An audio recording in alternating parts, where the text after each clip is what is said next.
Welcome to Basics with the Petersons.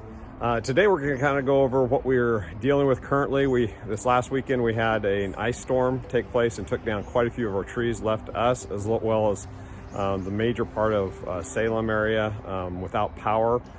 We didn't have power, internet, or cell reception for 4 days, which made showers very wonderful once we had everything up and going. So we are back full time now. So we're like a week out from when we did our other video to show you all of the devastation on our road.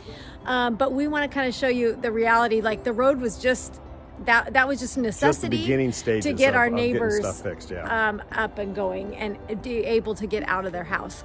So we have a whole realm of cleaning still to do. So we have been able to clean up a little bit around our yard. We still have miles to go yet as far as number of trees to deal with.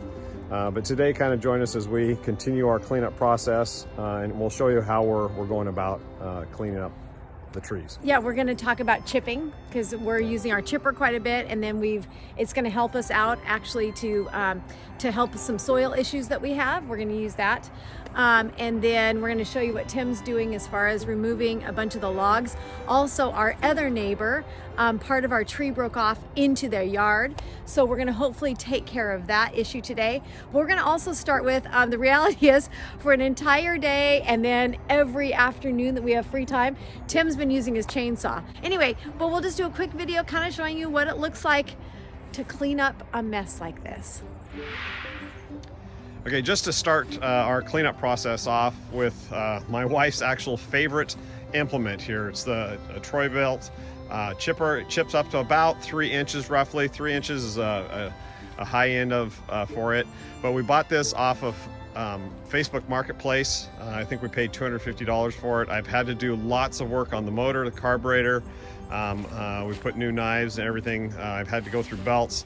Anyway, once it's been gone through, it's a great little machine, and she actually will shove stuff in there and just go to town. And that's kind of what her job is for today. And this is the pile or the starting pile that we're ended up going through today, that she'll end up running through the chipper. This will probably be about half of what we've got to do today. I'll continue to add to this pile as we continue to clean up. But really, this is from the top view, our view of what cleanup we have done so far. We've had a large amount of stuff in this area that we'll show pictures of here. And then also down below in the by the gate down here was a huge amount of cleanup that we've done, as well as over by, you can see down below by the fifth wheel is starting to. This is what we've got to do today. So if you see here in the foreground, up here closer to the roadway, is right here is what the main stuff that we've got to do that's in our yard.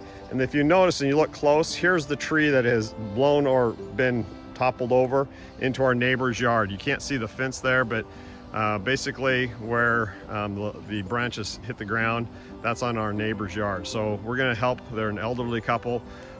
Plus it's our tree, so we're going to go and take care of that hopefully today as well.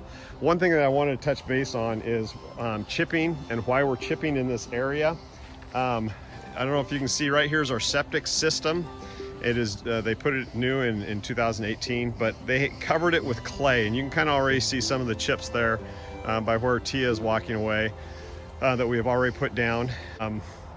Our hope is that we end up putting chips on top of this, plus I blow all of our leaves. We have tons of leaves that accrue in this area. I blow them on top of here along with the wood chips, and hopefully in about 2 or 3, maybe 4 years of doing that over and over and over, I will be able to create a soil base here that is not clay. And they covered it with clay, and I'm trying to put enough organic matter on top so that we can actually walk on it without the mess that comes with clay. So that's really what we're doing today with the chips and cleanup. So I just want to kind of show you already what we've done cleanup wise.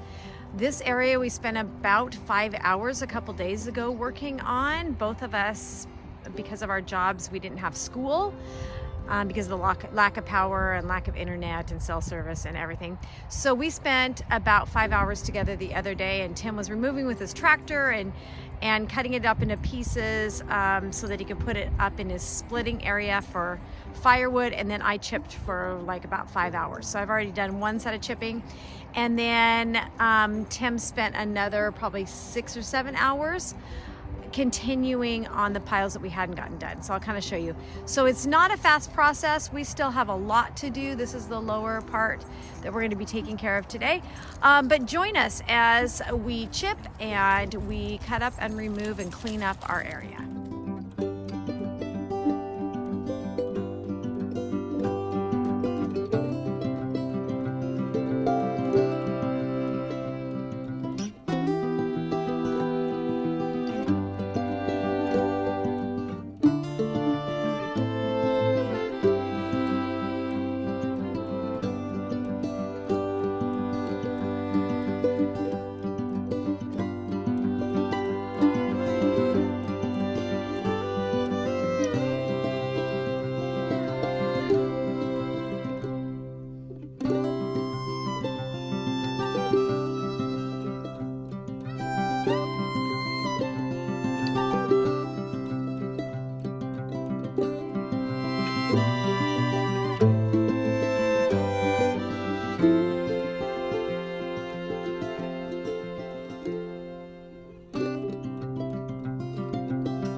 Thanks for joining us today with Basics with the Petersons. We're tired, but we did get a lot of things done. I hope that you have enjoyed watching Tim do his tractor work and remove lots of things and build his piles for his wood splitter. I did a bunch of chipping and it looks great, and hopefully we're building some integrity to our soil. And we've just removed a lot of trees, but we still have a lot to do. If you like our channel, like and subscribe, add some comments. But this is Basics with the Petersons, and thanks for watching us. We'll talk to you next time as we do some more cleanup on our farm.